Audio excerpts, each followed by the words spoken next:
Here's more video about rail squares. This time on cheaper rail squares, like imported from China ones. I've been at this for a long time, and I started writing book reviews, I don't know, around 2008, and I got invited to a review program, and they sent me free stuff. And with track saws becoming more mainstream, and some of these tools becoming more mainstream in the last few years, I started getting some stuff from the review programs that are more like festival compatible stuff. So that's just what happened. It didn't happen that way for years. It was never any festival stuff, but now it's kind of like a lot of occasionally I get something that's compatible with festivals, or never seen anything that's compatible with other kind of track saws except festival and Makita. This is an old GRS one that I bought. This is a really nice one. This is the first one on the market, the real proper rail square. If the first generation festival rail square is terrible. It was so lame. I had it, and like it made everybody hate it. And festival, it never occurred to them to make one like this. It would just do straight 90 degrees. It never occurred to them. They had their thing with you could do angles, but you could never make it square. And it took somebody else to figure it out. And these are great. They're spendy, but they're great. GRS 16 by TSO. This is the first one, and they put these holes in there so you can use their parallel guides. But these holes were in there before they even came up with the parallel guides. So that's a really good one. But anyway, what I want to talk to you here today is about some cheaper ones I got sent from China. And as you can see, well, this is the new one. It's Hontaituo.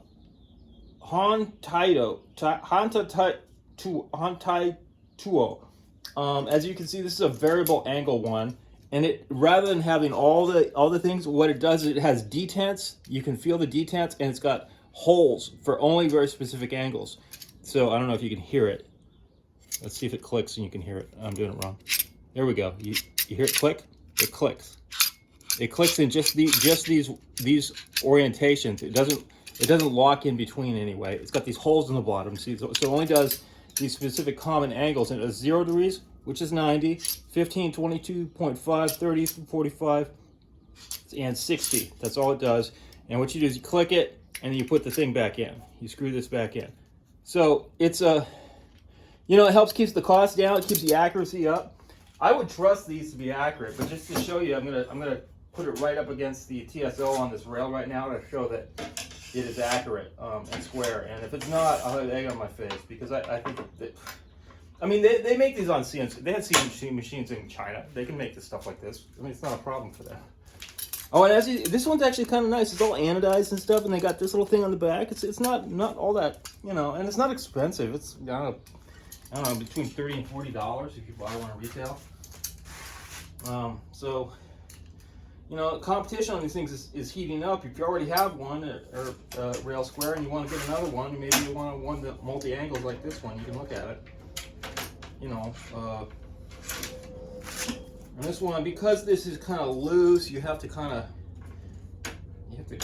mess with it to get it in. Okay, there we go. That's in now. And you looks like you do that. And as you can, do I have this right? Yeah, I must have this right somehow. Unless I have never used this before. Actually, this is the first time I'm messing around with it. I just thought I'd make a video. But as you can see, this one sticks out in a way that the TSO doesn't. So that's an unusual choice that they made that I'm not sure I understand at this point. But let's put it right up here against the TSO, and I can show you that I'm pretty sure it's darn square. I would be square enough for woodworking anyway, cabinet making, whatever. And you can't really tell there, but it looks square to me anyway.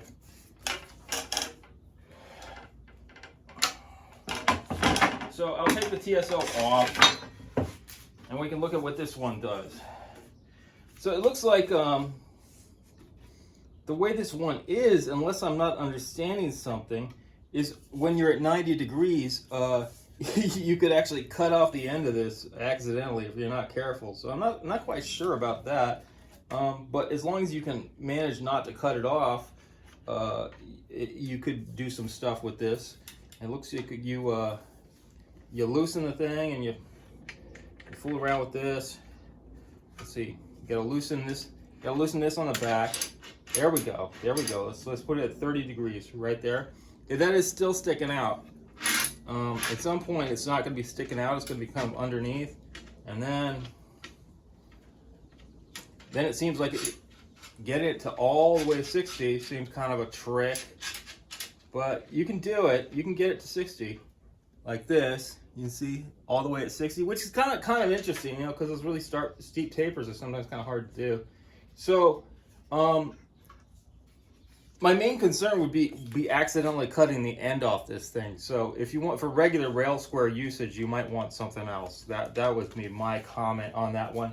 And here's another cheap one that's like, you know, maybe even the same price, maybe a few bucks cheaper. And all this one does is square.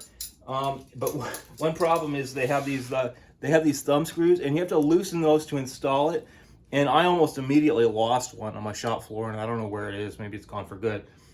So those thumb screws are really hard, and you have to adjust them up because they aren't made as precisely.